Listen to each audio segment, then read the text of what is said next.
Hey doing guys, Paul here, Family Separation Services. I did say I'd do a couple of update videos in relation to COVID-19, and this one in particular is about maintenance, and we've had a lot of queries and questions in about maintenance.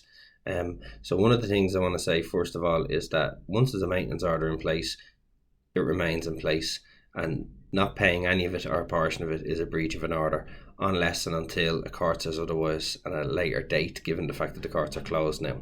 Okay, maintenance, each parent has a legal obligation to financially provide for their child. Okay, now if there's a maintenance order in place, it must be followed. However, lots of people are losing their jobs, lots of people have financial uncertainty, and lots of different issues are happening. Okay, all I'd say is this is not legal advice, it's just my general opinion and it's common sense, which I think we need to take a common sense approach in these uncertain times. Okay, so the first thing, if you do suffer a significant loss of earnings, whether it be through losing your job or something happens like that, then, the first thing you need to do in normal times as well is to inform the other party by email ASAP. So you don't want them having a situation where they're financially struggling and they find out all of a sudden at the last minute the money didn't go through, and then that causes their own problems, right? And they're the one raising the children. Okay, inform them straight away.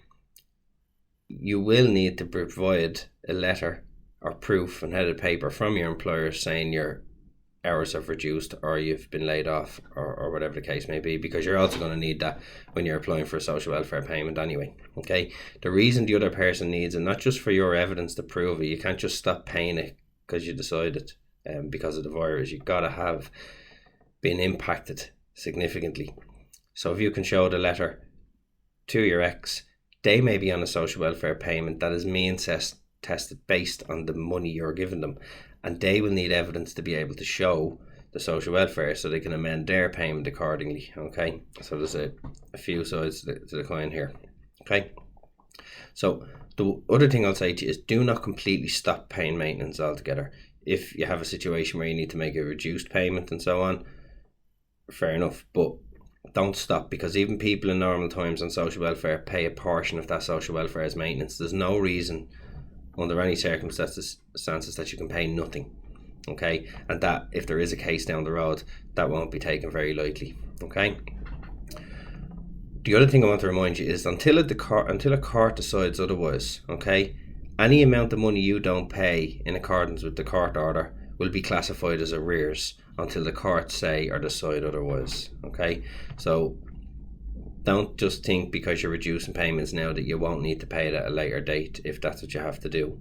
Okay, ultimately if someone does apply for breach of maintenance and it goes to court when they reopen and all this blows over, the court will be deciding either that you have to pay the arrears back in lump sum, you have to pay them back in arrears and installments, or they may waive them.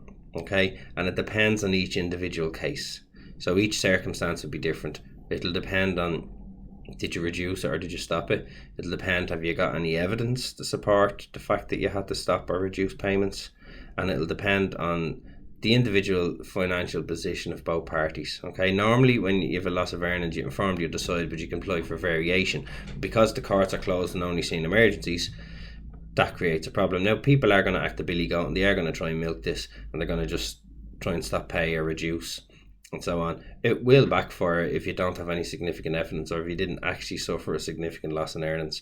So this is just my guidance out here. It's not legal advice, it's just common sense, and it's just in response from our opinion to the queries we're getting. And I just wanted to run through. I'm just going to check my notes here to make sure there's nothing else. Okay.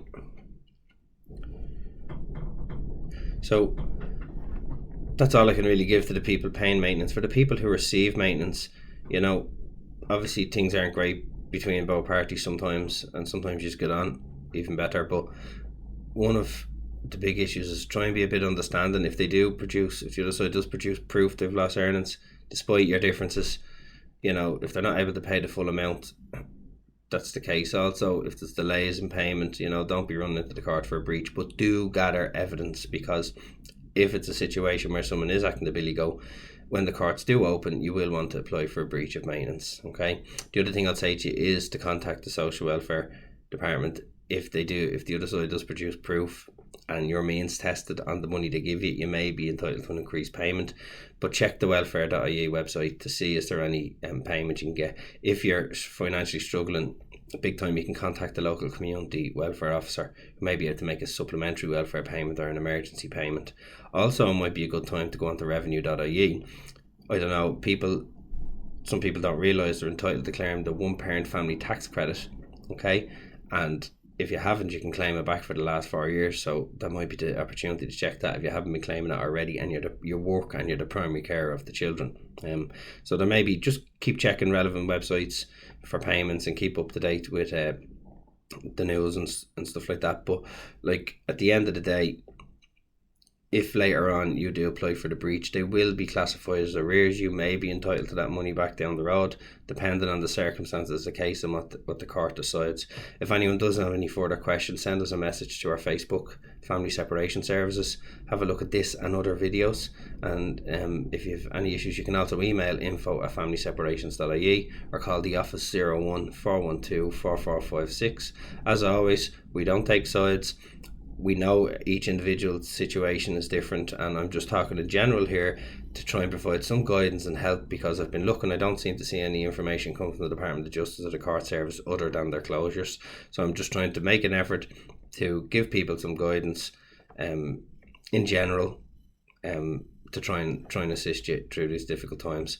So I'm not talking to anyone in particular. I know different cases are, you don't know my case. Absolutely, I keep saying it in all my videos, I get that. But I hope this video is of some help in general to you. Thank you very much.